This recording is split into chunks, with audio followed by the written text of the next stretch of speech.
The whole football stadium is packed, sold out.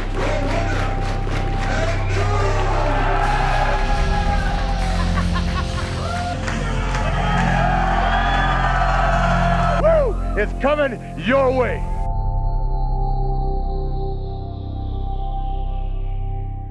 Hello, welcome to another edition of Developmentally Speaking. I am your host, Brian Myers. With me on this episode, we have your teacher, Matt Stryker, Shelton Benjamin. The gold standard. We go the gold standard, Shelton Benjamin. We got a lot of names here. You're like having Festus on, right? The name 7. Yeah, I know. Maxine. There's one before that. It was Liviana. Liviana is when I first met you. That's a nice one. Now Katrina, Lucha Underground fame, which I guess is your most successful, so congrats on all that. All right. So you guys probably haven't seen this before. I just think our generation that we went through developmental and now it's kind of really changed where they kind of have like a understanding of like what they need to do, and we were all kind of like thrown to the wolves in this kind of wild west situation of like whatever was going on down there. And I think it's a time in wrestling history that's never really going to be repeated now that they've kind of figured it all out, and it's just like a cool thing that we all got to experience that other people probably won't ever. We are pioneers. Exactly. So I think it's fun to just tell stories about it and talk about it.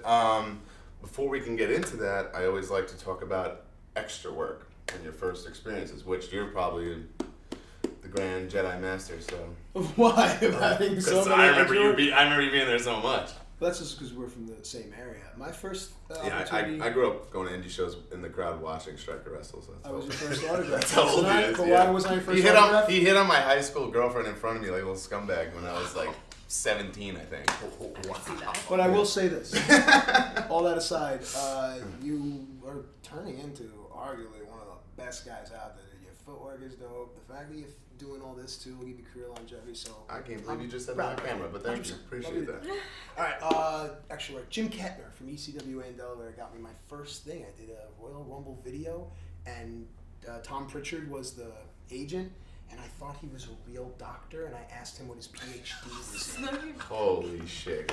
Yeah. Yep. But you're smarter than that. I thought I was so smart that he would be impressed that I knew that a doctorate is a PhD. So we're just sitting there, hey, by the way, what's your PhD? I think he thought I was kidding. Roots of the pattern.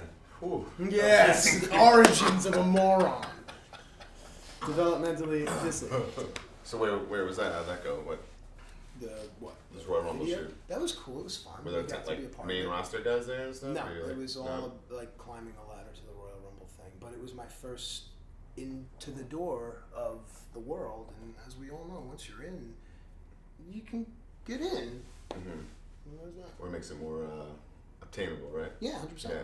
You gotta get eye contact with the girl before you talk to her. And then I know, what was the Matt Martell run? Because that just came from the name I was using on the Independent at the time that my teaching job was taken from me. So they used that, but that led to me going to development. And how many times did you do this? Extra work? Yeah, like a lot. I did 2. Really? 3. And I had a separated shoulder, and I was in there with you and Charlie. What? Yeah, and Charlie was yanking on my Charlie. I didn't say anything. I don't even know if Shelton remembers this. Our first match ever was Major Brothers against you guys. And as soon as we get in there, Charlie cut me off and gave me the only shoot buckle I ever got in my life. Boom! Like just eyes watered, like like the first thing. I was like, here we go. God bless A you. lot of people find out me and Charlie were yin and yang for a lot of different reasons. Holy, it was intense, man. But that stuff makes you better, I Oh think. no, of course, yeah, it's an experience, but And sore. Yeah, that too. So for sure. three times of total going there for extra work and stuff, and then God smiled. And then the Kurt Angle match. Yeah, had 2 of them. Had one in Philly with him, and then had the one in the Meadowlands with him. And that was when your whole scandal. My whole scandal, one of many. Scandal broke. Yeah, man. I just remember like walking past like all you guys and being like, you know, and it was Lisa Victoria who came up to me and said, "Do you have a job? Oh my God, are you signed?" Whatever. I was like, "No, I don't know what to do. What do I do?"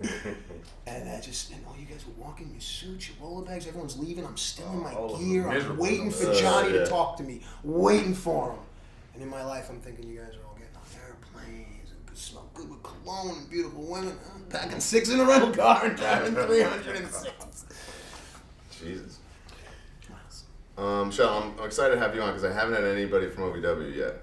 So you've got a whole, another story. And then you're almost like a pioneer of development. Yeah, we're very much so pioneers because, as far as I know, as far as developmental classes, before us it was like Edge and Christian. And going to Stanford and stuff and just doing little 2 weeks maybe they would do with Dr. Tom. Right. Yeah, you get to go home. So our situation,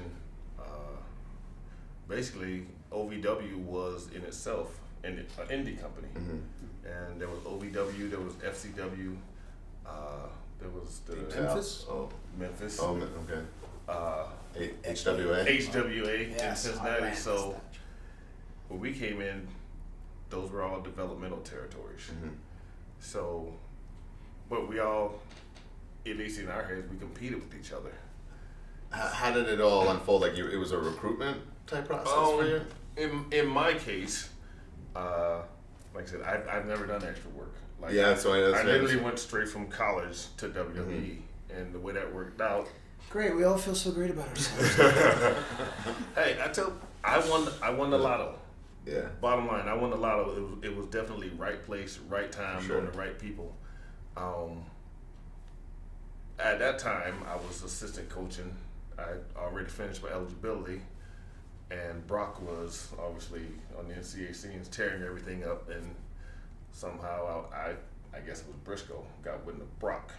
Okay. So they contacted the university about, hey, is he interested in maybe doing pro wrestling? And the coach was like, he might be, but he's still got another 2 years, so you can't really talk to him. But we got another guy who's just as interested, if not more, and that was me. But were you, or was he just talking No, up? seriously, when I first got to University of Minnesota, Jay Robinson, my coach, he brings everyone in and he goes, okay, after you're done here, what do you want to do? Which is What do you tough for wanna amateur wrestlers because there's not a lot of Right. options. Yeah.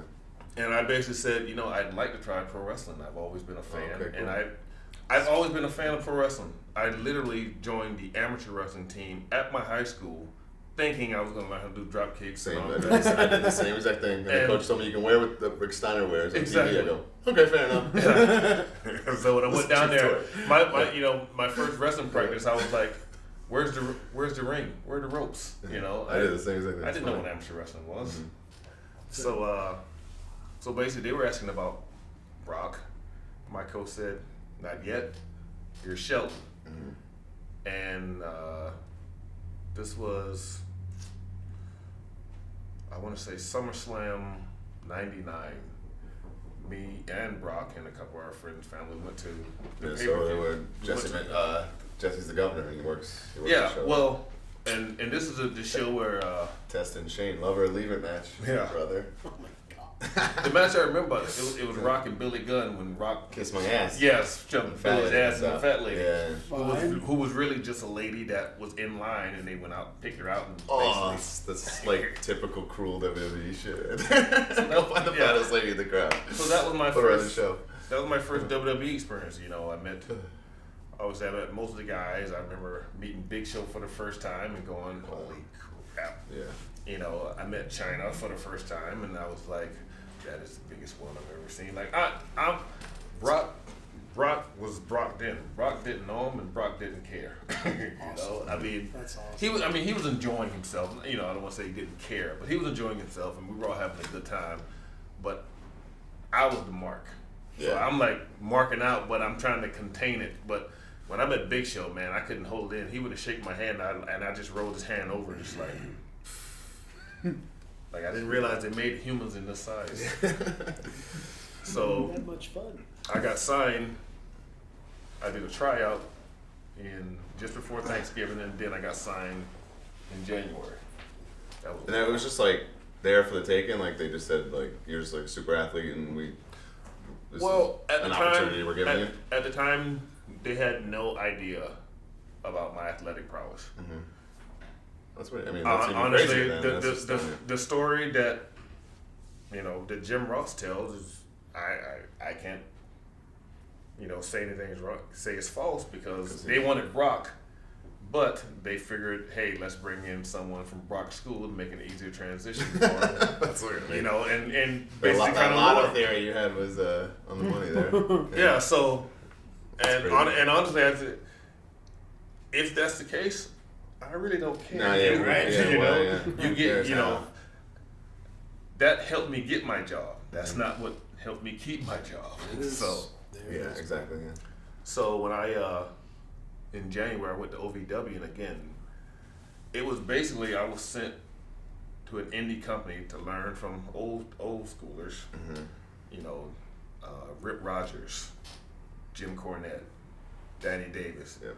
I mean, and they were, to me, their experience was great. They were always great for me. But we learned old school. We had to, you know, it was around, luckily it was just in Kentucky for the most part. But, you know, we had to haul the ring and put up the ring and, you know, basically no money. Luckily, because I was already signed to a developmental, I went in making money. So there was never a money issue. So basically I was a little spoiled. Yeah, that's so amazing. Actually. But we still, I mean, we basically were an indie company. We toured and had practice and, you know, and all the familiar names: Batista, Cena, Orton, The original, Eugene, Tom the Cole. original class is Yeah. unbelievable, which it still stands to this day. It's Yeah. like it's nuts. It's Yeah. amazing. That's why I'm a little biased. I think my class is the greatest class ever. It's pretty crazy.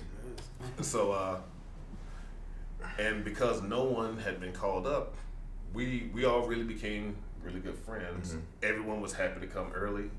Everyone was happy to stay late. And we always figured if one guy get called up, we wanted everyone to be good. So we all tried to help each other get good.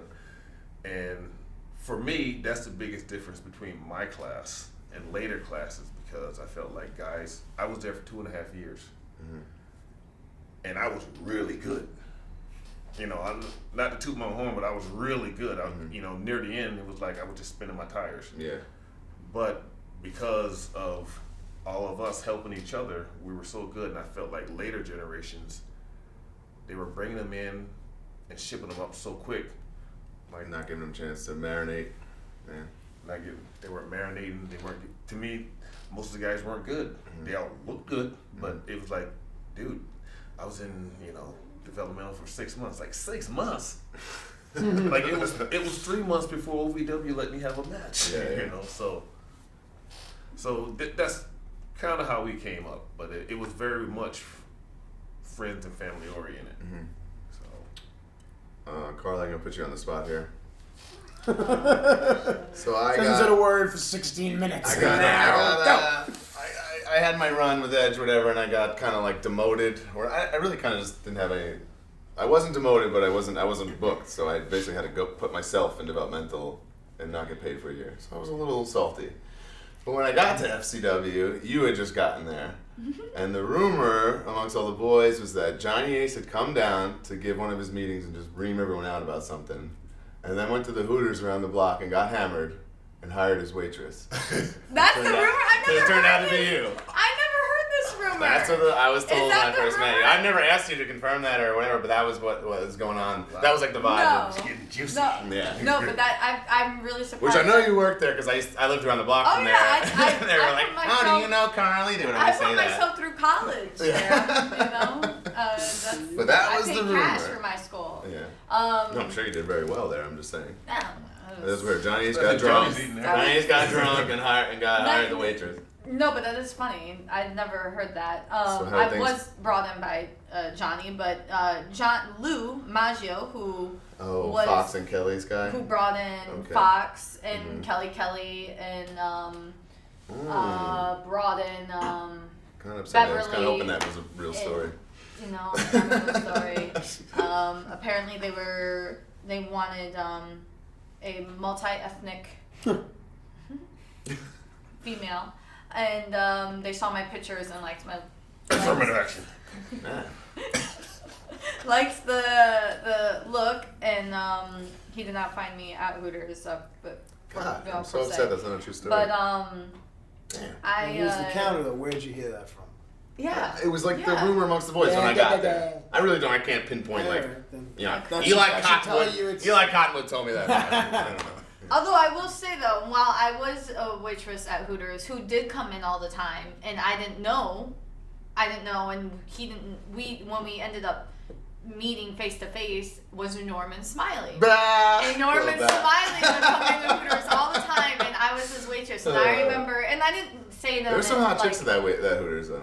It was a good, decent Hooters. I didn't say anything like in a hitting on him way, but he wears the same shorts and his soccer tennis shorts, right? His soccer shorts. And I'm like, I'd always wait on him. He'd sit on the bar side and he'd get a dozen oysters. And I'd always go, I love his legs. He has great calves and legs. Jacked, his legs quads, still he's got like, good looking man legs, yeah. He's worn moves. And I just would compliment him, like every time I see him, I'm like, man, like you got great calves. I never did it in like and all of a sudden 2 months later, like he came for months at a time. Like he would come weekly, and then all of a sudden I remember like from the last one I complimented him, and then now I'm standing in FCW in front of him, and he's like, "Wait, aren't you?" So the Hooters. There's a tie-in. No, you never saw Johnny Ace in there. No, I never saw Johnny Ace in there. Yeah. It was just normal. Like wrestling fan at all, or was this like this strange world of men and spandex that you never knew about? Middle school was because my first boyfriend was. So my first boyfriend's name was Carl. Carl Weathers. Her first boyfriend was Carl Ouellette. And he was a huge wrestling fan. So he was the first person to open up my eyes to it. But no, it was not for me. It was a strange world, and it extremely strange. And walking into something, I was 21 years old. Just out of college now, you know. It's the weirdest. You can't if you don't, you know. Oh, you're a fan, like, and you just and I'm a woman. Yeah. Good luck. Yeah. So you have to be now that I know what I know, a woman walking in at that age. You know, luckily I consider myself somewhat, mature wise and older beyond my years to be able to. I can handle myself in situations. Yeah. So I've seen girls who can't. Handle themselves in situations. Where have you seen them? And let me know where they are. I mean, the girls were in and out like constantly in FCW. Yes. Oh my God, I actually, with the final group that came in, I was there the longest out of our group, out of the Naomi, the AJs, the Oksanas. I was about a year before they came in. Yeah. So my group Bellas were still there at the ends. Oh really? Yeah, they just gone up. I was just coming in. Tiffany was there. Fox was there. You know, and they were all bumped up, and then they brought in. What was Beverly's name? Beverly Mullins. But she was like, she made it to TV as something else, and she was like a backstage person for like 2 weeks. What was it? But she was there for a long time. Yeah, she was. Yeah. But it was really scary. It was really intimidating and scary. I walked in, and who soon became my biggest mentor in the business, Dusty. The love of my life out of this industry is Dusty Rhodes. But I walked in there and my first encounter in the ring was with Billy Kidman. My first encounter ever in a wrestling ring was with Billy Kidman. Yeah. So if that tells you anything. How was the job presented to you? Was it just like, here, this is for the... No, I'm not gonna lie, I couldn't walk for that first 3 weeks. They annihilated me for 3 weeks. No, I mean like getting offered your job. Like how was it? How was that? Like they just said, hey, you can be a wrestler if you want. Try this out. No, okay. So I did I went in, you know, for the 3 weeks. The last week we worked on promos, you know. Oh, okay. And they wanted to see how I could. Dusty wanted to see how I could talk, my personality, and he got mad. He got mad at me then. He got really mad at me because I didn't know people, you know. And you know, walking into this industry not knowing people, it's tough. And I'll say it now because I can. Years later, I didn't know who Beth Phoenix was, and Dusty, he told me to cut a promo on Beth Phoenix, and I went. And that's so tough, well, though. Like. Oh wait.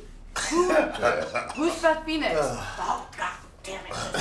You know, like get the fuck out of here, you know.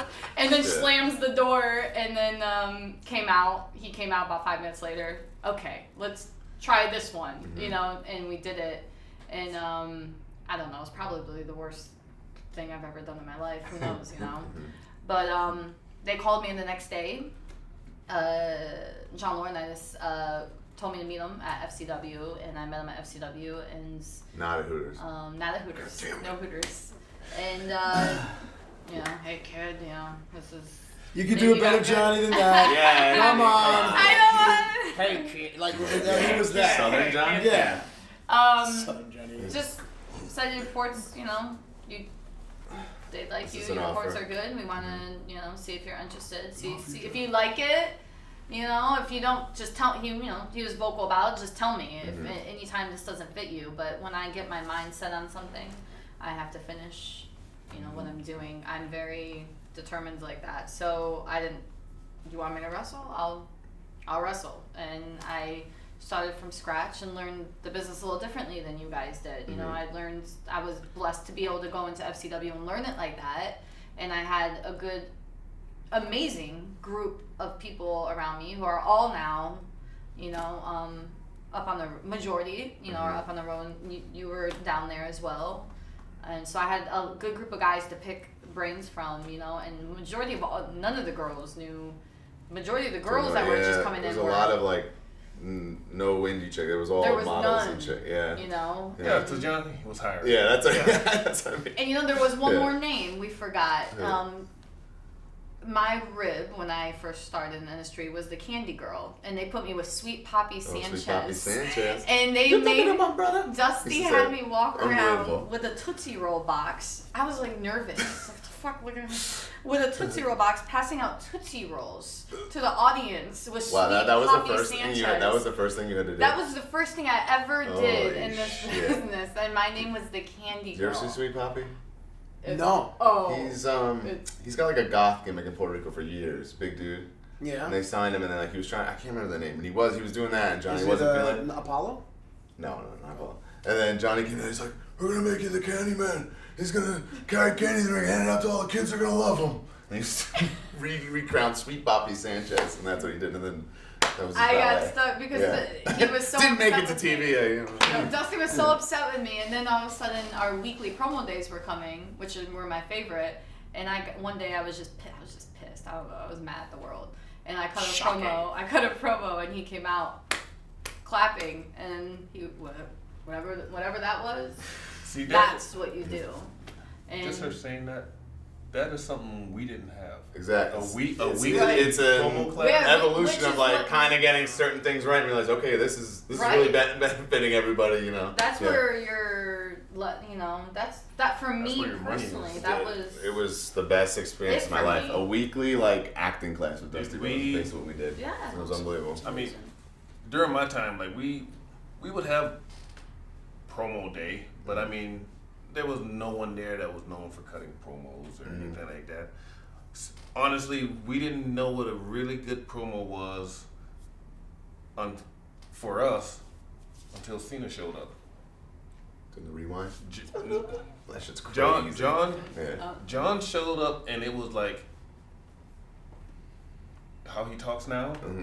He could always do that. Yeah, gift to the guy. And we were like, how the hell do you even think like that? You know what I mean? So there was no one helping you guys at all. Like, I mean, we would. Would you Cornette as kind of like your best sounding board? I'd say in that Cornette is definitely the best sounding board, but I mean, like really, you know, at least for me, and mind you, I get hit in the head a lot. I don't remember a lot, but for the most part, no, there wasn't any strong promo class. Like I said, we would have a promo class, but it was like, you just do the promo, and there's no one that says do this. We just knew promo 101. Okay, build up your opponent, you know, then put over the match. Try to insert dates, but it was like just generic shit. You know, they wanted you to just develop on your own. And in my head, especially at that time, I didn't see the importance because what I grew up watching was the Rock and Roll Express, Nikita. Dusty was the only real talker, you know, from what I used to watch as a kid. So what I gravitated to was the athletics. And the bell-to-bell How presentation. dare you? Seems to be what most of what the people gravitate to, you know. Most of what especially the girls want to yes, we want to do a million things at once in the ring, and the boys all grew up they want to be the wrestlers. So the talkers, there's a small amount, which I could. It's funny that I'm seeing right now, like the dynamic between you two is like where like someone's like a super athlete and he's picking up the work so fast. Whereas like you on the flip side, maybe you didn't progress that fast in the ring, but I always remember you being like the MVP of those days and like knocking it out of the park and be like, oh fuck, I don't want to go next or whatever. Shit like that. And then there was always people like, I can call them out like Gabriel, you know, looking around not to go, like dreading going and stuff and shit. Like, and it was just crazy. And if I could keep but the boys on their toes, but even like yeah. you and like even Big E from day one could just fucking go out there and just kill it. It could be funny, it could be serious. It was crazy. We're just like, holy shit. So it's like if you have one extreme to the other, you're off and running. You know, you can work already, and you can do that. Shit. If you can combine both, that's where the and that's where the real magic is. Yeah, that's where the money's at. It is. But you know, it's funny. Like I know we're supposed to stay within the developmental realm. Get crazy.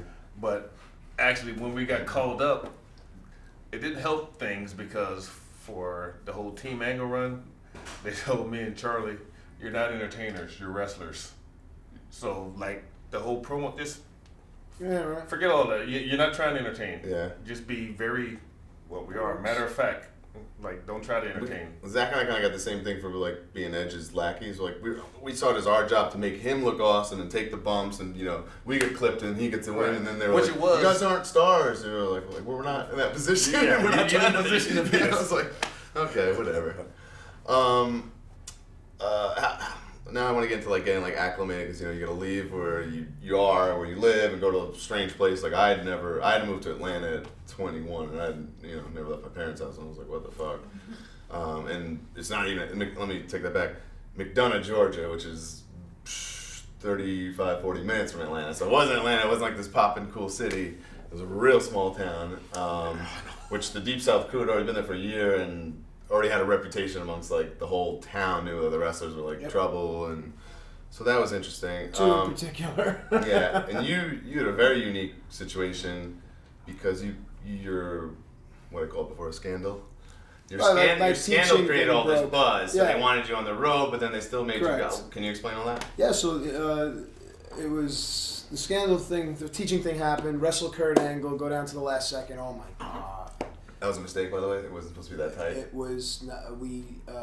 First like, thing, Angle comes up to me, and this is during the time where TNA was kind of budding and being something. Cool team. And Kurt comes up and shakes my hand, and you go to break the hand, and he goes, "Just want you to know, I've been told that if you don't tap out, I'm going to break your ankles." And walks away. That's awesome. And I've said it before, it just runs down your fucking leg. In any event, we go and we do whatever it is that we do, and again, I mean, I can look at it from an egotistical way where, he was having a good time, thought I was a good worker, so he called an extra spot in there, but I don't know where his head was at or whatever, but he put something together where he presented his back, and I knew that he was telling me to shove him out. Mm-hmm. I shoved him out, and we both looked at that clock and realized, holy there shit! Wasn't time for that. And you can see me look at Jack Doan, and Jack Doan looks at Kurt, and Kurt slides in, and you see me just go, it's my left leg, you see me go, like, here, just take it, do the thing. He takes it, he hooks that fucking thing on, because he thought, I don't know, and I saw that clock was a 3, and I'm going 2, 1, and when you crack your knuckles right before they pop, you can feel it, and right when that 2 was going to 1, I tap like that, I hold my leg up to my chest, and I'm rolling, and I mean, I'm a God guy. I mean, it's just, there's no other way to explain that other than some divine cosmic intervention that everything lined up perfectly, the lotto. And there that was. And you walk through and you walk to the back, and you sit around that Monday, they don't talk to you. Tuesday you have to go to the SmackDown, Worcester, Mass. Johnny brings me in the office, and he asks me like lightning round questions and doesn't let me answer them. How old are you? Married? Do you own? Do you rent? Do you have mortgage? Do you have kids? And before I can get here's the thing. I'm going to sign you. And after that, I didn't hear anything else. His mouth's moving, his hands are going, says something about Mark Carano, a name I had never heard before, but will never forget for the rest of my life. And then they put you up on the road. I'm wrestling Johnny Parisi every single week on Heat. I get told by Shelton Bench, I'm like, hey, how you doing? We're in the locker room, whatever. And he turns to me and goes, you talk too much. Walked out of the room. And little did I know, know they're the greatest advice I ever got. This man right here. And then after a while, Krista Joseph calls me and says, Vince wants you to work as a heel. He wants you to be like this. He's like, every time he thinks of yeah, you were like this cheesy oh God. I used arm drags, Oh. drop kicks. I beat guys with small packages. Come on, man. Small package is the most effective move in professional. Thank you. I was White Lightning Tim Horner, baby. He came to Deep South and talk class. Anyway, and then they sign you, and he says, yeah, man, we want you to take that down to developmental work as a heel. Mm-hmm. And I go, okay. I pack my car up. Like, the conversation ends. I pack everything into my Nissan Altima, and I drive. And I stop in South Carolina. I sleep in my car with a butter knife because I was fucking scared. Jesus Christ. And I drive all the way down, and Preston Creek is the name of the apartment complex. Yeah, and I live there too. I had called ahead, and you could get a 2-bedroom apartment for like $600. And I'm from New York, and that does not happen. So I zoom! And I convinced the blonde girl, don't ask me how I did that, but I did, to leave a key under the mat because I had arrived on a Friday night, and they weren't going to open until Monday. And I slept in the empty 2-bedroom apartment on the floor, waiting for that Monday to come. And I don't think I slept. I stared at the ceiling, and I just couldn't believe that everything I'd ever wanted in my life was coming to me. So you had no problem with like the kind of a demotion there? Well, how is it a demotion? To go Because you started on the. Yeah, that's what I'm saying. It's a unique situation. At that time, I had my dad to bounce things off of. So if I did go that route, I'm sure he was there to go, whoa, hang on a second, kid. Don't say demotion. Fuck out of here. You got a job. Beat it. Yeah. And then 3 weeks later, Johnny calls and goes, all right, you can go home. I haven't finished unpacking my car. Oh, I said, let me ask something. How does it look? Can I stay?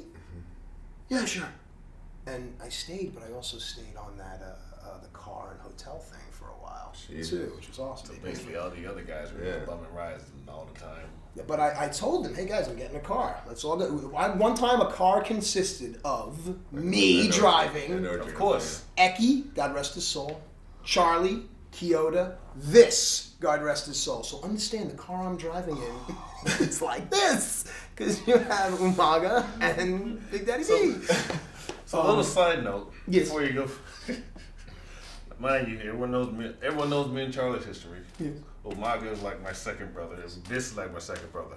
Here we go. I personally know from our own conversations that they were riding with you only because. But I knew it. I went to this. Free car. I said to this. I had Great all personality, good looks. I had all my heat, and I went to this. You were the new guy with the free car. shit. You were I a said, best friend. I said, what do I do? Yes. I said, what do I do? And he said, this is what you do. He's like, you let the boys ride with you. Hey. This was like my guardian angel. I had so much heat. So yes, and I knew it, but you know what? I loved it because after the first 2, 3, 4 weeks, I started talking to me. Yeah. Become friends. But you were He just that started guy. to trust me. Yeah. And not for nothing, I had so much heat, I was afraid to say a word. So it was kind of like in the olden days how JBL talks about how he rode with Dick Murdoch. You shut the fuck up. I drove. You shut the fuck up and you listen to everything they say. And you got Big Daddy V, who's trained by Ivan Koloff. And you have Umaga, who came up through OVW. Kyoto's been there forever. I don't remember who. There was another person in there, too. So you shut up and you listen. It turned out to be a great thing. You don't realize it, man, but things happen in your life and they look like storms, but I think it's a Waylon Jennings song. Storms never last, and they're there for a reason. Storms bring rain, and rain sucks, but rain brings flowers, and flowers are fucking beautiful. Peace! It might have been probably the most sentimental thing ever said on this show. Yeah, I'll take that. How about you, Shelton? What your current living situation? Moved to Lucha, which actually I thought was very nice down there. Everyone was so friendly. Like being from New York, I was not used to that. Was like wild for me. Like people saying thank you and please and holding doors for you and shit. Well, Yeah. luckily, moving to a strange place I was accustomed to. Because What was that? I grew up in South Carolina, but we always moved around the city I lived in. Mm-hmm. So immediately after high school, I moved to Northern California. Northern California. Like, I'm talking Lagertown. The biggest store in this town, Susanville, was Walmart. Nice. That was the hot spot in McDonough. It was a Deep hot spot South. everywhere. Yeah, 24-hour Walmart, McDonald's, but hopping it sometimes. was a northern, very white town. I went to a small junior college where you could count the black people there, and all the black people were athletes that were important. So from there, I went to Minnesota, which is the frozen tundra. So, and all these places, I was pretty much alone. My best friend went with me to California, but when I moved to Minnesota, on my own. So now they actually gave me the choice. Do you want to move to Atlanta, Louisville, or Memphis? actually HWA Was they weren't in Cincinnati? Tennessee, Memphis. Yeah. So I didn't want to go to Atlanta or Memphis because, quite frankly, it was too close to my family. Wow. and it wasn't so much, and it was more for Thea me. Vidal is watching. Because I didn't want the option to run home if things got hard. So I had to keep a plane ride between me and home. How old were you at that time? At that time, I was 23. Because that's a real mature thought to have. Yeah. You know, Yeah, what I mean? most That's people- an adult Yeah. thought. And most people are going the complete opposite For out of that. a man at 23, Good for you. definitely. Yeah. So, but I was I was and still am. I was always a big kid.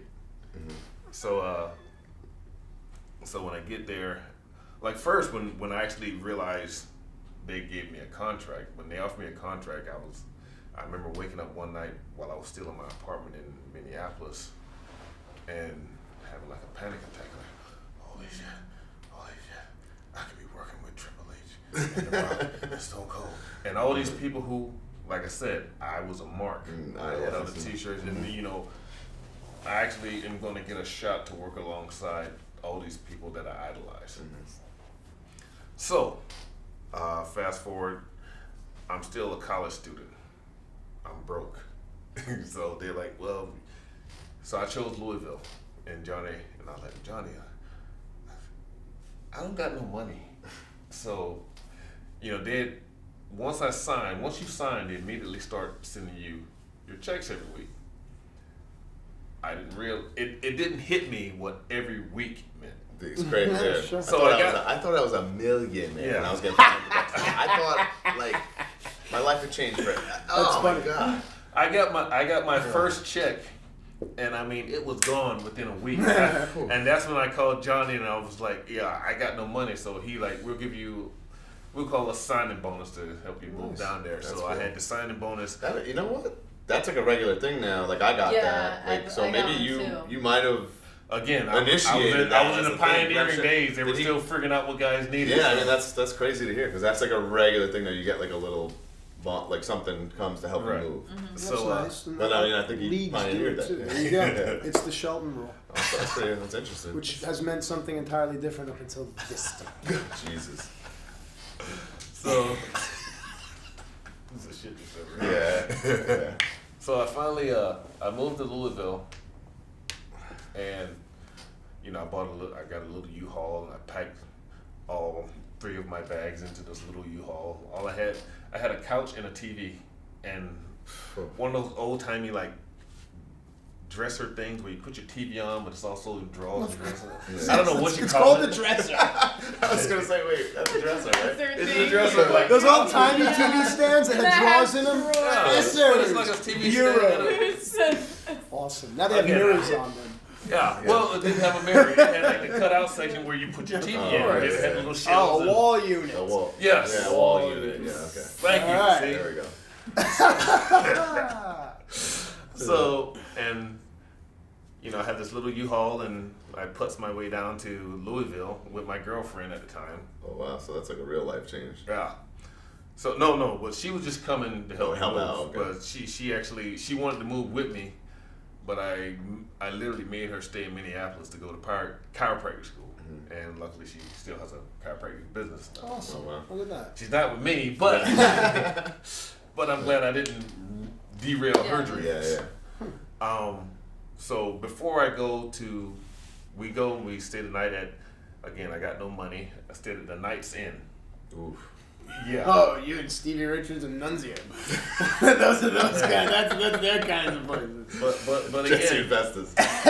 again, I'm just now getting money, so I'm trying to conserve everything. Yeah. So we decided, okay, I want to go see what the OVW Davis Arena looks like.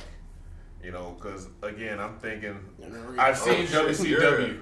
And I've seen the power plant and all the stuff. Oh shit! So you're OG. Oh, you're in Indiana. Indiana. Not Louisville. Oh yeah, shit! Not the nice. I've seen pictures of that. That was like scary, brother. When we decided we're gonna drive over there that night. So we were in the U-Haul. We drive over. It must have been and heart sinking. And as you can see, I'm a Transformers fan. But so we drive up, and when we turn down the street that it's on, you know, it's basically an old warehouse, kind of abandoned.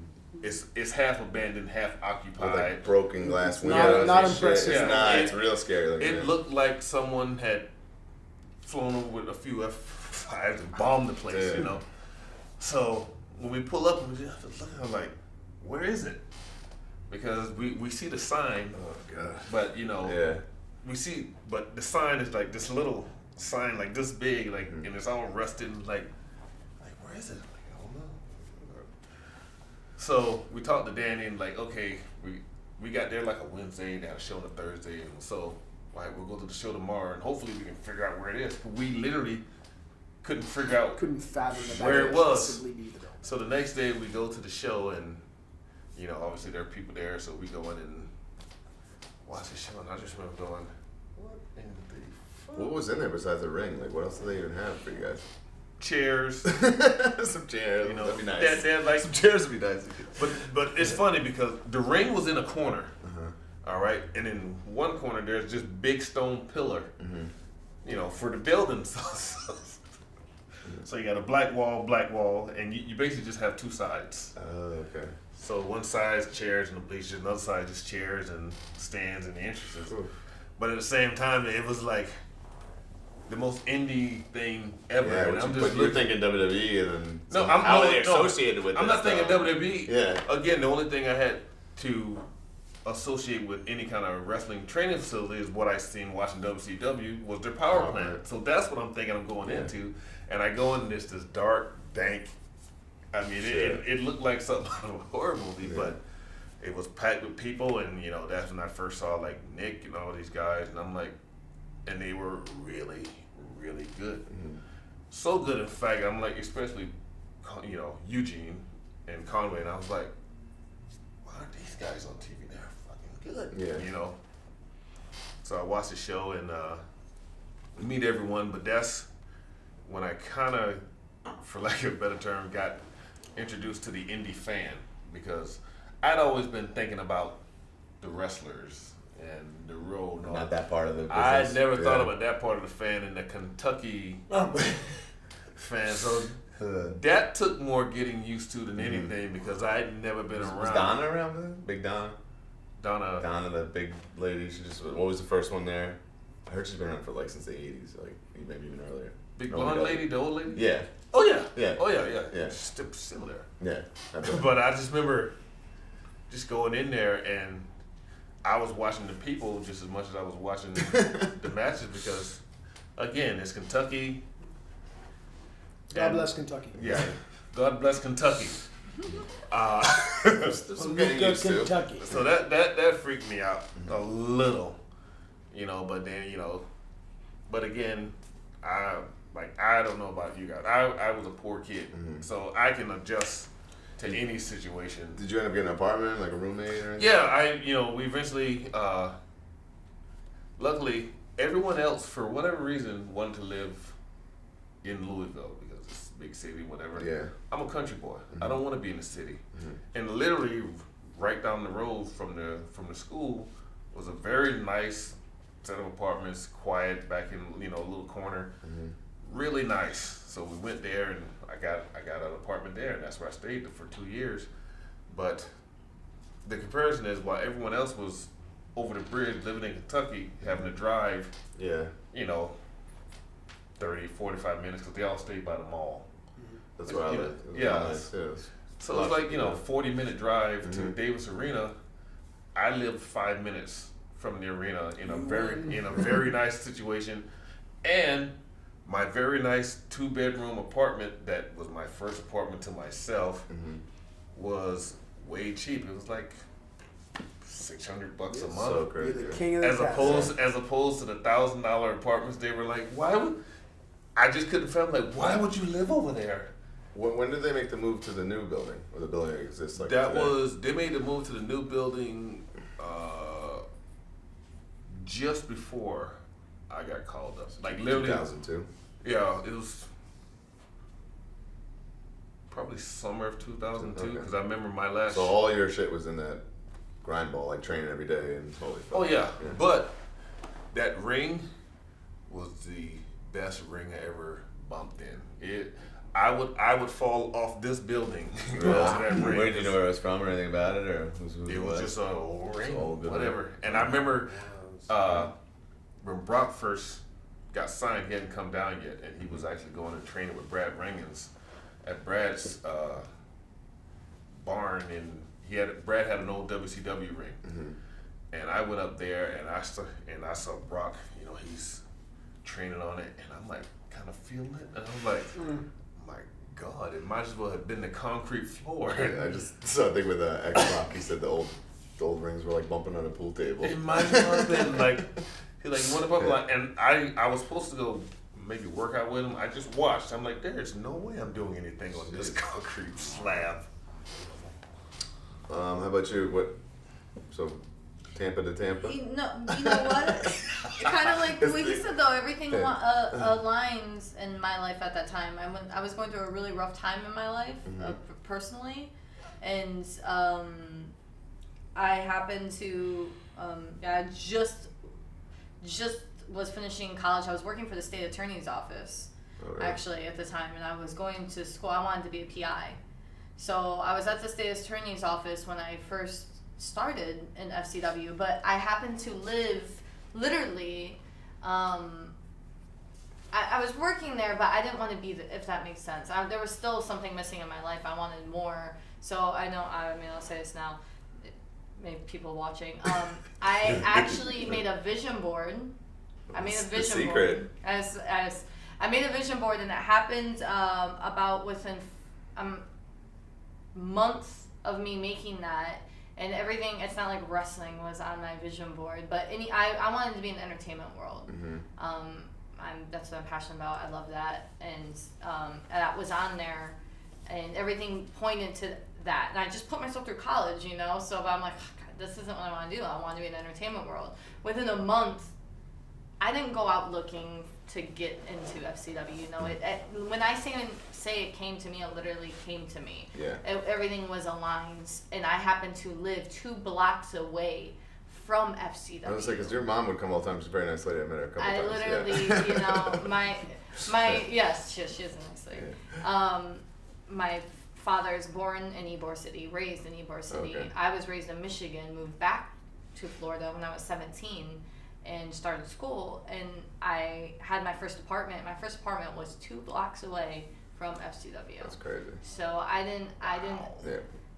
it It's was just a freak- talking about alignment. freak thing, yeah. My vision, and all of a sudden this happening, and I'm 2 SVW, blocks yeah. away. It was just Norman all meant. Smiley's favorite waitress. Yeah, Norman's favorite waitress. It was all meant. It was meant to be. It was meant to be at that time in my life, and so I didn't have.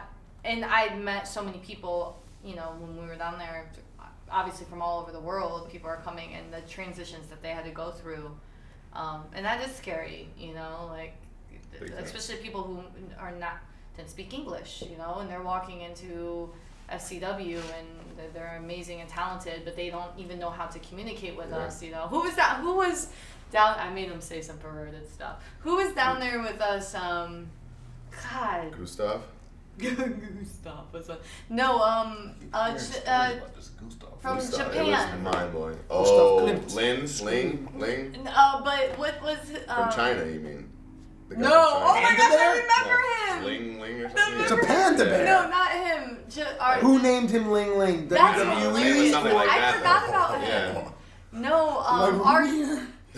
There's also like a segment, we could probably just segue It is on into American it. Dad. I like to call it the head scratchers, like people down there. Oh, Like, we can't. There's certain people you're We like, can't oh my even. god, this is going to be the next like fucking Rock, whatever. Like a no doubt about it, like person you're down there with, like holy shit, this person's going to be a star. Joe, and then there's the flip side where you're like, how the fuck did they sign this person? Like he's talentless. It's got like, there's a lot like that. Like wild shit. There's a mixed bag.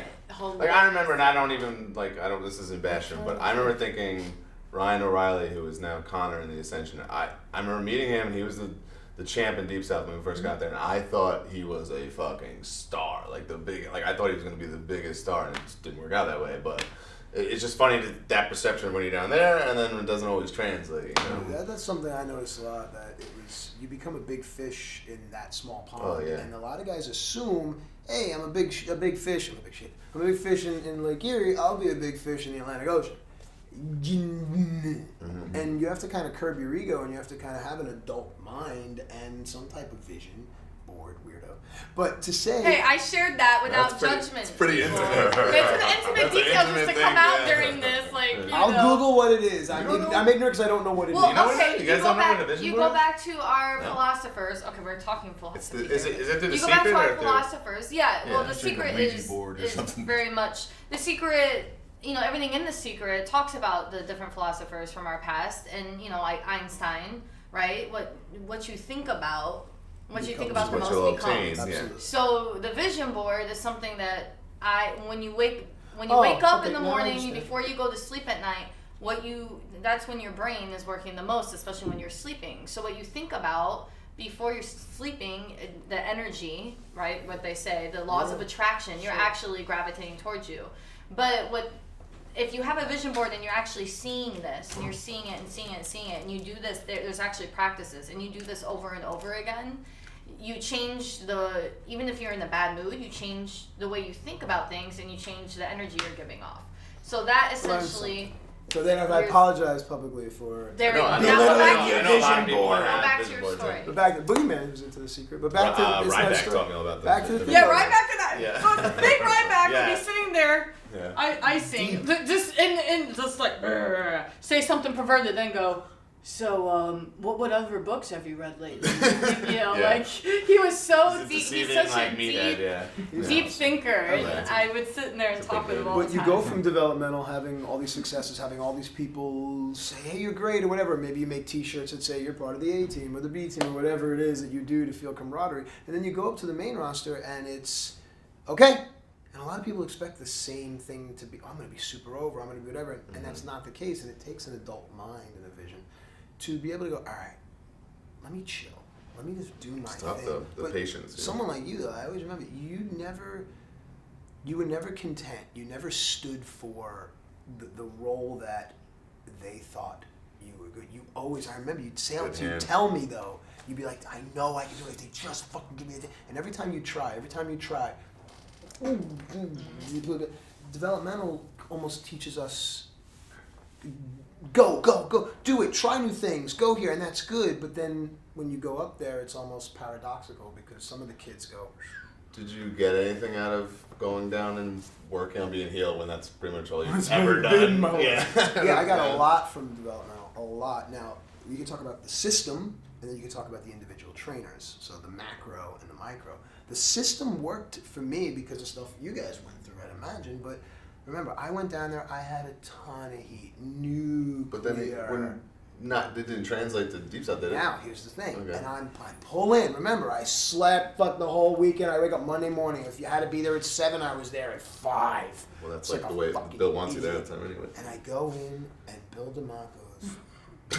Now remember something. I know Bill, trained by Johnny Rods, both trained by Johnny Rods, Northeast guy. I know Bill, and if you know Bill, man, when he's fucking scary, dude. It's so scary. Our man in the middle drills him in. Oh my god! He brings me into his office, and above his office, he had a sign that said, "Do you remember? Think, shoot." I thought it was a Gemini 8x10. Think, shoot, then work. Right. Which is brilliant. It's almost akin to work sets you free. Think, shoot, then work. And I had no idea what the fuck it meant. And I remember looking up at the office and going in. He closes the door and he sits down. He sat at this computer desk. And he's moving the mouse around on one of these games that are like stock on the computer at the time, whatever it is, Mind Blast or whatever the fuck it is. School, yeah. And he just sits there for what felt like forever, clicking. The mouse. All he hears click, click, click. And he turns to me and goes, you know what's great about this game? What? I can reset it at any time. And he clicks the screen off. And it was my first introduction into the here's a lesson without me telling you the lesson. I can reset it at any time. He goes, you have a clean slate here. He's like, don't let the shit that's going on up there mess with your head because you need to be something here. Yeah. Now, for 2 weeks I'm chilling. You know me. By the second week, I said something to somebody, did something to somebody, right back into the fucking fire again. But knowing that I had a safe place and I had a guy that I could go to and, hey man, I'm fucking up, or hey, you know, the system worked for me. I liked it. I dug it. I fucking love wrestling. I love that shit. I loved when Johnny came in one time and said, hey, anyone know who used to walk around with a boombox on their shoulder? Rock and Roll Bucks in Hall. And everyone looks like, shut up, fucking asses. But I loved it. And the trainers, each individual trainer brought you something. Bill gave me hair on my balls. He used to fucking fight you. He laid on top of you. He was a 300-pound man. You had to get away from him. Never fuck with me because I dealt with Bill. Like, he made you have such tough skin. And the way I look at it, you couldn't get under my skin if you tried, man. In wrestling, at least. You know, 9 out of 10 people on the street aren't Shelton. Okay, thank God. But after going with fucking Bill for 3 minutes, I can go with any guy that tries to take my grandma's purse. Yeah. And that's great. And then you had Jody Hamilton, the original assassin. I love that shit. I just never figured out which way he wanted me to turn on a dropkick. That was so annoying. What was it? He wants you to go left? He wanted you... Because I go right. I go this way. You go left. What do you do? I don't drop kick. Nice. In any event. Think about it. How many times have you seen me drop kick? I don't know. I didn't even throw a dropkick in a real fight. It just crazy. don't happen. Yeah, that was his big stickler for that, where he landed. And Dave Taylor, who was, again, remember, you have to remember, for me, all of my favorites all had like extensions of themselves. So like my favorite's William Regal. Here comes Dave Taylor. So I hung on his every word. And then they brought in like guest guys that some of them like Greg Gagne. He actually for a while. So you make that and we all kind of were like.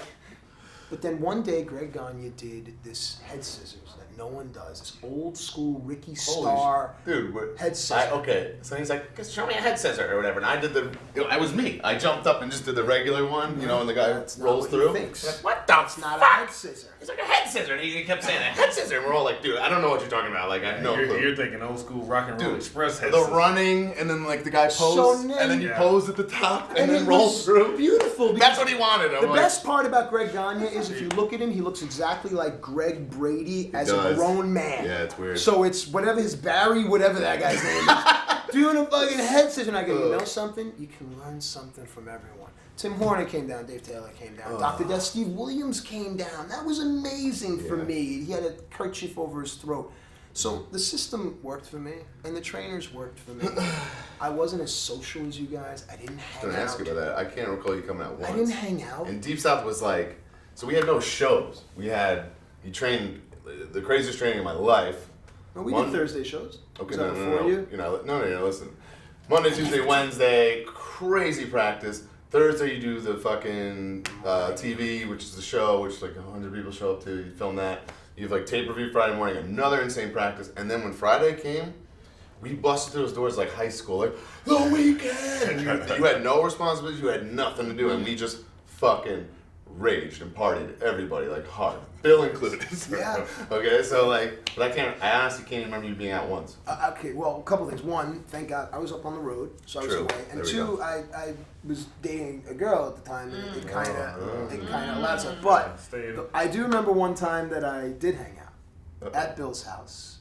I don't drink. How crazy is that? How things change. We go to the coach's house and have like a house party. That was awesome. I'm not complaining. It was awesome. Yeah. You know, and I listen to him tell stories about like. Imagine fucking Baldo just had a fucking party right now. Everyone in the performance center went. And I got fucking hammered. 2 beers. Baby. Threw up in Bill's driveway that he found in the morning, and then I don't know if you remember his house. So he has a house, and here in rural Georgia, it's not house. It's house, and then miles of road and concrete that isn't really concrete. This little space between where farmland ends and concrete begins is where Matthew decided would be a good place to lay down because he knew he shouldn't drive. That's cool. And a big heavy hand shakes me. Not, hey, are you okay? Not, did you puke in my driveway? Slept in the street. in rural Georgia. I just want to see why he didn't come out so You know much. what's funny? While I'm listening to everyone's story, like, I feel like there's a generational gap. Sure there is. Because Bill trained all of you guys. Or had his But handprint, the Bill that I knew and it met, was a colleague. yes. That's Right. weird, yeah. Like, I mean, he was an older colleague, much respected, but it was just before when I came in, you know, before we even started Team Angle, Bill was kind of transitioning out. Like, he was doing dark matches, and He had those, like, right when you guys started, he kind of got those, like, vignettes where they were going to push him and they never did. And then he announced Yeah. it. Yeah. yeah, He was just a before Velocity he went- announcer for just a before while, he yeah. started that. And so, like I said, I'm listening to everyone's story, and they've got all these Bill coaching stories, and I'm like, yeah, but Bill wasn't my coach. Bill was my colleague, and Right. and I've had, you know, I was doing dark matches with Bill, you know, and mind you, they were fun. But I remember one time, during his comeback, Bill hit me with a forearm right to the head, and my bell was rung. But it was like one of those. I had to get up and feed for something going. else immediately. One of those. So it's one of those, when he hit me and went down, I'm talking to myself in my head, get it back, because you got to get up. And It's I'm one of those, like, unexplained wrestling things. People get knocked out, they don't skip a beat. Unless so it's, like, weird. insane. But Dude, they're there for things they got to be there for. I It's wasn't- wild. my mind knew where I had to go, Yeah, exactly. but it was still scrambled. All I had to do was get it back, you know, because I'm scrambling trying to get up. But it's like, I guess it'd be the same things if a boxer had gotten nailed and he's trying to. Mike Tyson. Yeah, Tony yeah, Tucker. on the ropes. But yeah, it's just funny just to hear you guys talk about Bill, and and obviously I was there while he was training, but again, he was never my trainer, and my trainers were Rip Rogers. And what was that experience like? That explains why you're so much better now. Yes. I also, there's another thing I say a lot on these, I call it Groundhog Day, man. The frustrations of just every day is the fucking same. Sometimes you wake up, go to practice, like, it's just like, and that's a tough thing to deal with, man. Like, really hard. 5:30. I mean, working with like Rip is, you ever read his tweets? He's as old Out of school his as mind, yeah. he's as old school as get. And Rip's my favorite quote from Rip: "Get in, get out, don't get hurt." And so Rip was the first person to kind of show us, how to not dance, and how to sell, how to oversell, how to take literally nothing and entertain the people. Now, when I first got there, obviously like every other knucklehead, I'm watching it and I'm not really getting it until years later, and it starts making sense. And It starts doesn't making more happen like sense. that. So weird. I It's try to just the explain to light people all the bulb time. I goes said, off. you can't get. There's no Sometimes it never goes There's no off. instant gratification in wrestling. It takes Right. time, man. It's just Or you we can't. think it goes off. And it doesn't. And while he's breaking the stuff down to us again, you don't really get it until he goes, okay, and then he gets like Nick or Conway in there, and they just have a little match, and then you see him put all the pieces together, and it's like, oh wow, like he's like how to be, say, a heel that's selling but still entertaining. You know what I mean? The fine line. Yes, and but for him it was so natural, so easy, and he was like the chicken shit type deal, whatever. How come someone like him isn't in the system now? Is it A, because he's assumed to be nuts when he's not, or is it because you don't need anyone else if you have him? Like when that knowledge goes, that's such unique knowledge. Phonograph. Carpenter. Yeah. I think a few of his antics Yes. that made people think he was a little nuts Sure. is the reason he's Yeah, not there. why is Dr. Tom not Perception having is yeah. reality. Dr. Tom is the be all end all Yeah. of just amazing. Yeah. Everything you could ask for. Right. So, and because Rip's, as a wrestling teacher, Rip is brilliant. But Rip does not always behave as a wrestler. Rip behaves as a man who just, he just works on instinct. And if he feels like you're an idiot, he's going to treat you like an idiot. Whether you're under contract or not. Yeah. And but for me, like he used to always call me Cat, like get in here, Cat, like because again, because of my athletic prowess, if you showed me something one time, I pretty much got it. If you showed it to me twice, I perfected it. Yeah. You know, so he would always call me in there to get with him because he didn't really trust a lot of the shooters. 'Cause at the time it was me, Brock, Ron Waterman. Jesus Christ. You know, some Didn't he dangerous. just pass away? Waterman? Yeah. No, who just Kevin Randleman? Tim Randleman. Yeah, Randleman. Yeah, not the Iceman, Ron. Yeah. Waterman. But H2O, bro. so he would always call me in there to do his stuff with, because even as an amateur wrestler, I knew to be liked. So, and like, he didn't do this. I mean, and he was basically at that time wrestling with a broomstick, you know. But I was gonna say, you know what's great? As he's doing this, can't we all see the person on the end? Like, that's what's crazy. Would you say like the style of practice was more like technique, like this I do instead of like do a fucking bunch of drills and this and that? Was it more of that? For us, it was all like functional.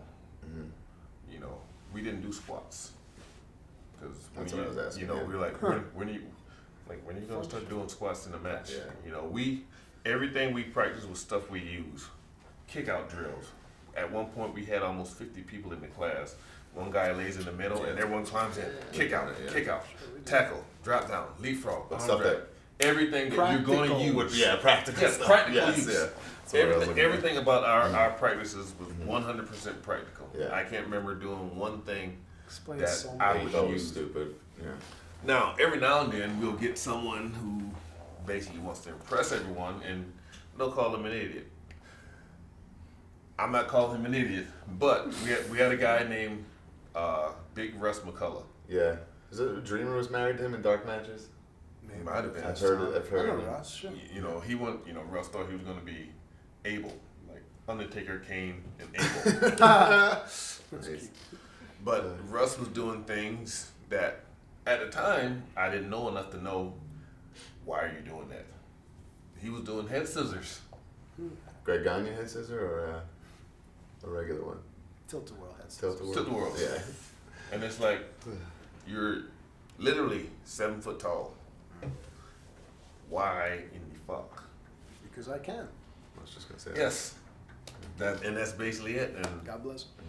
you know, so it was just stuff like that. You know, I'm not saying that's why he never really made it to the main roster, but that didn't help.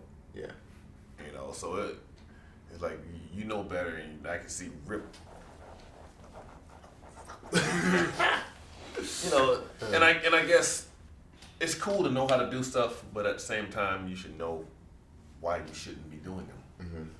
And if you're 7 foot tall, you shouldn't be doing Hurricane Runners. Yeah.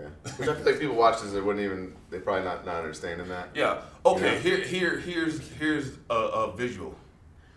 Picture the Undertaker doing Rey Mysterio moves. Booyaka, booyaka. Yeah.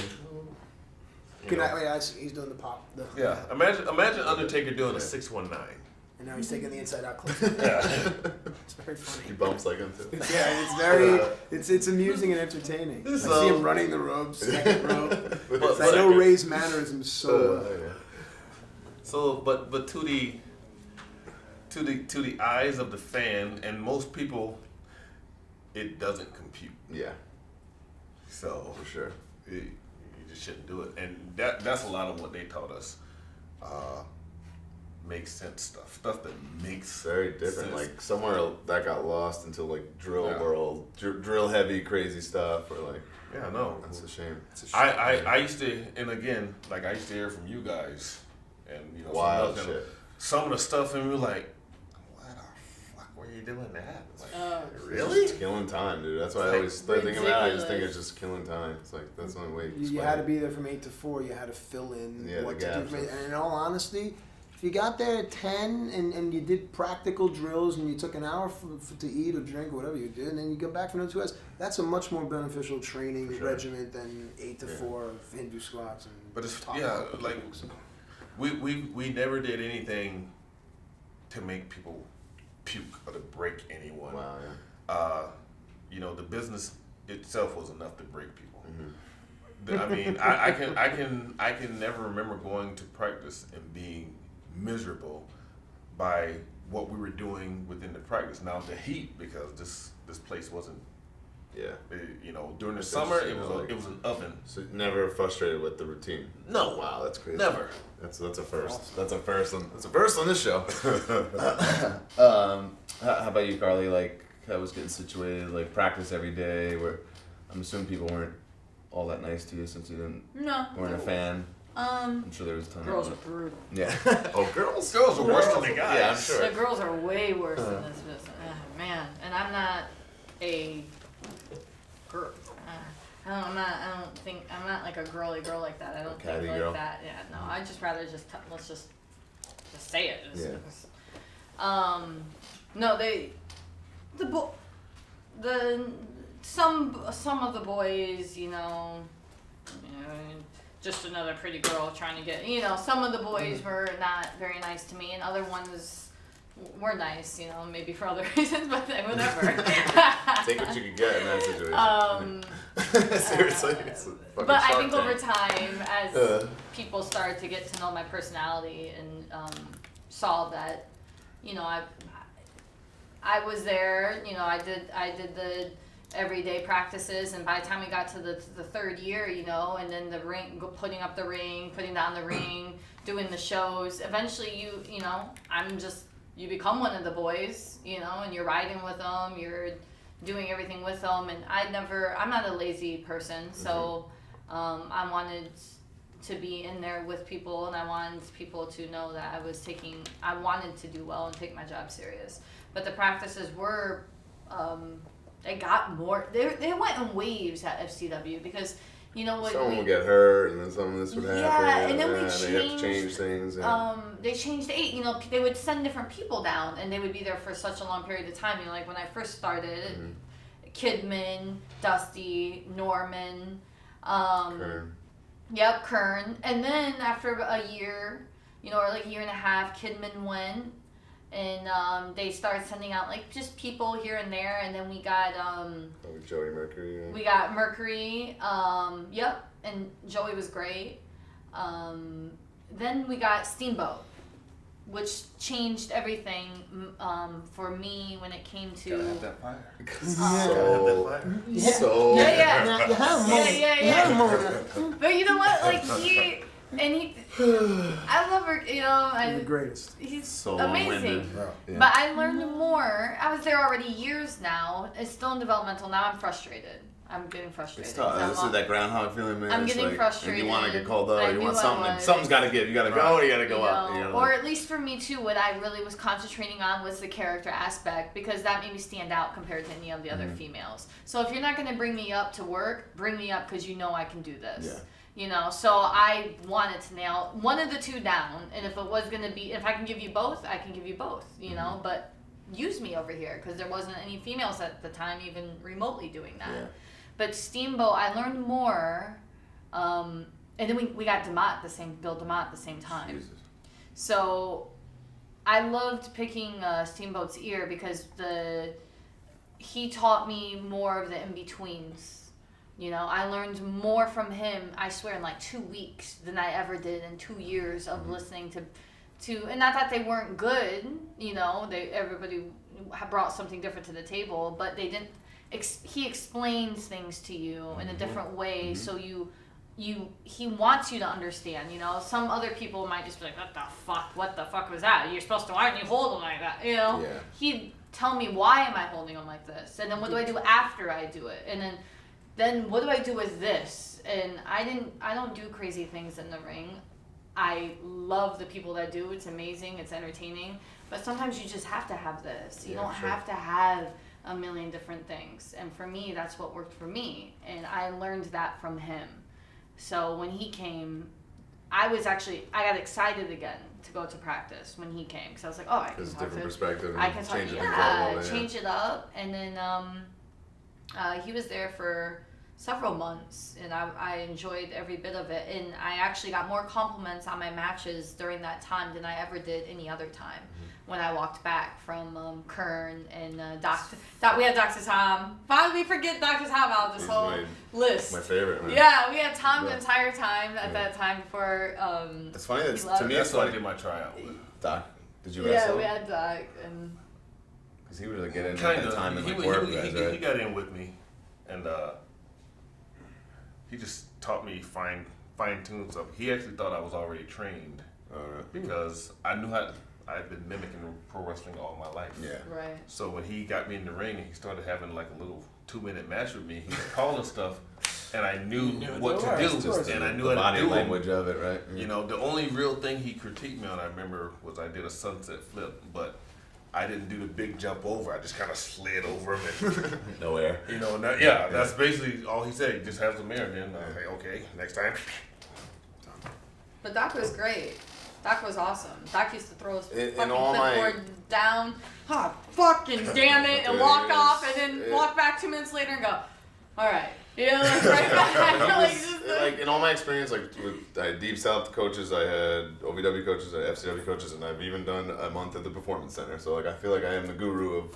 That's why I host this stupid fucking show.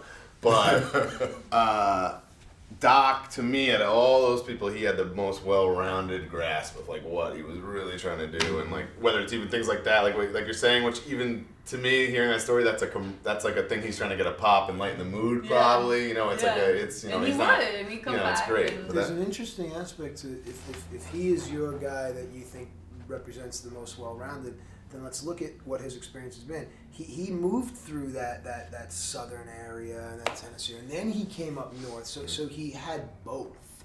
And you use the term developmental territories, different places. Now there's one. If there's one bar, and I don't mean to sound crude, after a while you've had every girl or you've had every beer in that bar. After a while, Hate when that happens. ugh. You know, and you need something else. So maybe the stagnation or whatever it is can be alleviated by Papa territory. For sure, it's part of it. I mean, I have a school and we all start to wrestle the same. It's just it's the nature of like being on top of each other. Everyone's the same, you know. Yeah. Are we Cookie cutter. Are we? Yeah. 15. Okay, let's do one more round through. I want to get into leaving developmental, getting called up, the joys of that, what goes on, and your takeaway from your experience there. And I can't really explain yours because you had like a very odd. I'm kind of in developmental, but also up on the road at the same time. You gotta like and I'm going awkwardly through... asked to like finally leave. No, I didn't ask to leave, and at the same time I'm going through. Yeah. That's where that happened. I'm going through personal torment and strife at work, and I'm working through all these things, and then finally, Johnny's like, all right, if you want, you know, door's always open, you can go. And the thing that I wanted to go home and I wanted to be with my dad. Same reason why I went away to school for a semester and then I came home, because I knew one day he wouldn't be here and I would cherish every single extra day I spent. So when Johnny's like, all right, man, go home. I said, you know, fuck, I'm going home. I had no place to live. My stepmother didn't really like me, so she didn't want me to live in the house. Did you piss her off too? Yeah. All women. My mom loves me. But I go home and I remember, you know, I'm talking to him all the time, but I haven't seen him in a long time. And the thing about my thing with my dad, I get away from it, but it's like looking in a mirror with him. So I was seeing him. And I fucking remember, man, I pulled up to the house and I knew my stepmother didn't want me in the house, but fuck you. I busted through that door and like a kid. And at that time, I think I'm already like in my 30s, but I ran like a little kid. And I Been in ran your 30s since into I my met you, fucking daddy's arms and I cried. And that was how it was like, you can go home now. And then I got my apartment across the street. And the girl that I was dating, right when I went home, we broke up like that week. I packed her shit. I packed her shit. God bless her. Great girl. But, and then from there, I thought everything was awesome. Get on an airplane on a Friday, go do live event, Friday, Saturday, Sunday, you're with your buddies, whatever, Monday TV, if you had to do Tuesday, good. I went home. Your Vis run started at I wasn't doing stuff up at the studio yet, and you're home for 2 days, and like you said, you think you're making $1 gazillion. Yeah, you think it's never gonna end. And then they move you into the announcing side, and you happen to find out they no longer drug test you, and then so many other fun things occur in your life. But yeah, that's my getting to go home story. It was going home. Very nice. Fucking running into my dad's arms. Any day will do. Oh my god. Shelton? Well, my going home story, at this time, I'd been in Louisville for 2.5 years, and I felt like I'd been spinning my wheels for just 6 months. So when I finally get pulled on the road and I'm doing dark matches. I remember this is really marked out. I remember getting the program like early in 2000, maybe like during WrestleMania X8, and you were in there just as yourself. And I'm like, whoa, he's getting called up, and you hadn't. And I was just like, I was fanboy going, I don't understand. And I remember that. Me and it's funny because me and Cena got called up same time, so we were riding together and doing darts together. And I mean, but for me, one, I had enough of Louisville. I love Danny Davis. I loved OVW because my experience there, I mean, quite frankly, was awesome. I got everything out of there that I could have. I mean, I will say the only thing I wish they had at that time better developed was promos, because For sure. you know, we all should be able to talk. But for the most part, I had a great time there. I have nothing but good things to say about OVW. Memories. Don't get me wrong, I was there 2.5 years. It wasn't all, but that was more personal shit or individual relationships. The overall experience, was a 10. So when I finally got to go home, I just kept asking, when can I move home? When can I move? And for me at that point, home was Minneapolis. Yeah. And the only reason I wanted to go there because just like you, I had a girl there. I was like, oh, when can I go home? When can I go home? And as soon as they told me I could go home, it was just before the Team Angle debut. Oh, really? Wow. So you hadn't even, wow, that's crazy. So I packed my stuff so quick and was Yeah. Wow. I think my U-Haul door might have been open as I pulled Seriously, out onto man. 95. Like Zach and I were too scared shitless of Johnny to ask him. We didn't even, like you're saying, you were bugging him. We were so scared of him, we were like, we can't bug him. And then he finally told us, we were like... It's funny how different people have different relationships. Me and Johnny have always had a great relationship, so I always felt comfortable with Johnny. I was scared of him from day one, man. Johnny. He came to Deep South the week we got there, and someone had written a letter, pissed someone off or something, complaining, and he cut this scathing fucking promo, and we're just sitting in the bleachers, and we're like, wow, and that was my first, like, Yeah, I he's was scared of him, screaming. and he was pissed and cursing, and I was like, okay.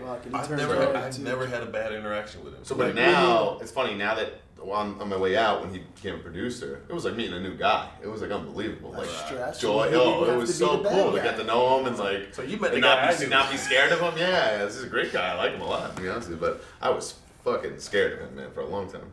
I just remember, I was like, Johnny, can I move on? Oh, yeah. You're still in OVW. You're worried they're gonna forget to tell you, man. It's like, oh my god. So I was like, crazy. oh, thank God. And I got home and I just remember, but again, at this time, I am so excited about everything that's going on. Like It's a crazy time. That in was your my life, best man. time because I couldn't wait to get to work. The only negative thing, which turned out wasn't negative at all, was when I got to work was Christian. Just Jay in general. Just Jay in general. It wasn't that he did anything, but as you know, he has a natural scowl. Oh. So if he's just relaxing, he could be chilling. You think it's a shit day. But if he's looking at you, it looks like this. Yeah. And I just remember being Thinking he hated so uncomfortable. Like, I think this guy doesn't like me. And It's just his face. that was just his default face. That's funny. And I finally remember asking him after we had started working, like, man, I used to think you hated me. He's like, He doesn't hate anyone. I mean, he He doesn't doesn't- hate everyone. this is before I realized what a cool, like him, Edge, I feel like the Canadians are the coolest guys in the locker room. For sure. And Jay, for me, is number one. Mm-hmm. Yeah, he's a man. But he was like, dude, like halftime I wasn't even looking at you. So that was really, during my early years, the only thing that kind of, I wouldn't say intimidated me, I didn't get hazed because of my shooter background. Wrestlers are pussies, man. They know he's a shooter. They're not gonna fucking. Yeah, no one. They're all. I think Raven. Tough guys. Raven kind of tried, but What? But here's the All thing. people. Yeah, but he You and I just had the same reaction. Yeah, but Tough guy, Scotty. I mean, not in a mean way. He was Yeah. trying to maybe a little bit haze me, but just kind of try to be. Trying to outsmart you. Yeah, but he has so much heat. Seemed like with everyone else that whatever he was trying to pull, it just no one would bite with him. You know what I mean? It's like, no, we're not going along for this ride. Mm-hmm. So I mean, for me, it was a dream. That's cool. Must have been great, Shelton. Oh yeah. I was around for your early days. So. You were good to me though, man. Carlee, you got called didn't up take it in too like hard on that game show NXT. NXT Was that like a Redemption nightmare? the second time. Was that like a I nightmare? I went up the No. first time for the show for the first NXT. Wasn't even on which- LTV, right? Yeah, Oh, which the NXT, the first Man. NXT was, and came back down after NXT was done, and then watched the other girls start to go up. I was one of the last ones up, and I was told there was always battling. There was always head battling with me and people. People like other. No, Give not, us one name. Office. Yeah, office Back into the people. corner. I was always head battling with office people, just because it wasn't because I was. That damn Sue Aitchison. She's the same. It wasn't. I got him. Awesome. She always smells so good. She's a lovely lady. Sue Yes. Aitchison, We a just wonderful had little angel. battles. So you didn't get your moment. I feel like that. Like at least what you envisioned in your head of like, hey, this is my. Oh, my I big- definitely didn't even get close to being. I was never used. I knew that. That's why I left. The day I got called up, I did NXT Redemption. The second time I had AJ. I took out AJ and did that whole thing. And then we had like the longest run of NXT, and it was me, Derek Bateman, and Johnny Curtis, Fandango. And Someone just like fans say nice things about that all the time. The NXT we did where Tom would write it and they loved it. Oh, And it's Just a man's, said- it's a Tom man's Just- fave. like several fans downstairs at the convention It's the just most said nice things about it. It's entertaining weird, yeah. thing, Yeah, that but you had to like show. go out of your way to find that because it wasn't. Yeah. You know. But that is to tie this whole thing together. What you're talking about, that NXT, because I think people enjoy it, is because it was what that developmental feel had when we were all there and allowed to just do our It was thing. very not Yeah. hands on at all. They Yeah. allowed us to do our thing, but by the time the 170th show was going, I had a match on Raw, a match on SmackDown. They kind of here, there, and then back NXT, and one day I was just I woke up once into work. We were on the road. I don't know where we were, and I told myself, if I don't leave today, if I don't ask for my release today, I'm not gonna do it. Mm-hmm. And I just re-signed a contract. I was only about 6 months into my new contract, and I think I might remember that night. I You do remember. remember that and there's an night. office Me and you Kofi walked out, and I were looked at you and you packing said, the car, and we "That's could my see you like release." hugging people in the distance, and then Yeah. maybe Swagger or somebody was like, "I think she quit" or something. I was like, what? It was just that day, like it wasn't, for me personally, I was not gonna ever,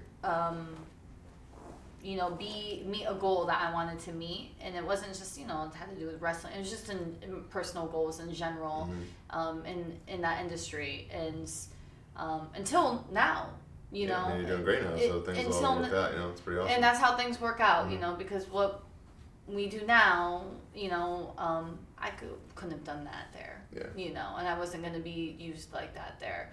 And I knew that. That's not where I was intended to end up. Or even finish a career in the wrestling industry was not there. It was where I am now. That's where I was intended to finish it. So leaving was very hard for me. It hit me after. It was a very, very, very tough transition after because you spend every single day you're living and breathing wrestling. Like, what do you do it after was that all you stops? got. I looked at his face every single time I was on television. We had our freaking fights in the middle of the ring on live television. Fucking hate you. like in the middle of So every day, that's all I knew for all those years. It was no longer 6 months in. We're going into several years in now, and I'm like, huh. Yeah. This is it got scary. So. How long were you in developmental? CW's 3.5 years before. It's a great education. 3.5 years. years. It's just such a unique thing. And what then else back, do you learn to be a even when wrestler? we went up on the road, though, when our group that went up on the road, you were never I was in dismissed, developmental right? with Sheamus. I was in developmental with God, there was all those guys. 2009, Justin Gabriel, 2012. Justin Gabriel, Wade Barrett. I've seen them all of them. And when we go up, or like that NXT group too, that first one up, they were making us. We go on the road, we do the shows, and then they make us get on a plane and go right back to FCW. Right. So there was no day off, or even to think. And then you're like, I felt like I'm going backwards. Why am I going back? Why am I going back to where I just spent all these years? I'm not, like you just said. I felt like things were just spinning. Yeah, I'm like, I'm not getting wheels. Anywhere doing this. Tough. I mean, my whole FCW run was that. It was yeah, tough. it was tough. It was tough pill to swallow in every day, but it was comfortable. made me better. It was a blessing in disguise. I got to work with Dusty every week, and that's what it was learn to for cut me promo now. And, But sure. I was comfortable because I got to. I know I wasn't the only one feeling that way, so you become you understand each other, what's going on. And I think that's why people get so close in this industry. But yes, it was a blessing. Dusty did more for me, and I see it now than anyone did that. I learned so much from him, But he was there even after I left. Weekly, he'd call me every single week. He loved it, yeah. He loved. Awesome. And to He have knew. that. He He knew. knew. And He had it. I tell people the very last thing he told me, I went to NXT to see him and Norman in Orlando, and the very last thing he told me, he watched. It was the first season. We were in the middle of the first season of Lucha, and he's like, hugged me, kissed me, and goes, "You're doing fucking incredible. You're amazing. I'm so proud of you." He had to be such a mark for that. It's like right up his alley. That he movie loved it. style. He loved like, it. Oh my god. And he goes, "I want you out." He goes, "I want you to get out of." I don't tell people this. I want you to get out of this industry, because you need to be making movies. You need to be doing television. This is what I saw in you in FCW. And he goes, "And I believe in you. Don't you ever quit." That was the last thing he told me before he passed. That was about 3 weeks before. So I took that to heart, and I do feel like me leaving at that time was meant to be and exactly to where I need to be right now in the position I'm in with Lucha Underground, and the crew that we have now. But God, I wouldn't have never done it if it wasn't for FCW. I wouldn't have. It's like this for me now. Like I love it, but it's then I didn't know what I know now. I wish that I knew. Right, come on, help me. Rod Stewart. It's a good I thought one. you were a song guy. There we go. You really don't know that one? Not the way you just gave it. Oh, fuck off. Anyway, that was awesome, guys. To I thought it was close this great. out, but Yeah. Striker blew it. But thanks, guys. That was a lot of fun. It was awesome. Striker I was really good enjoyed shit. that. Thank you. How's it say? Stop. Good night, everyone. Good night.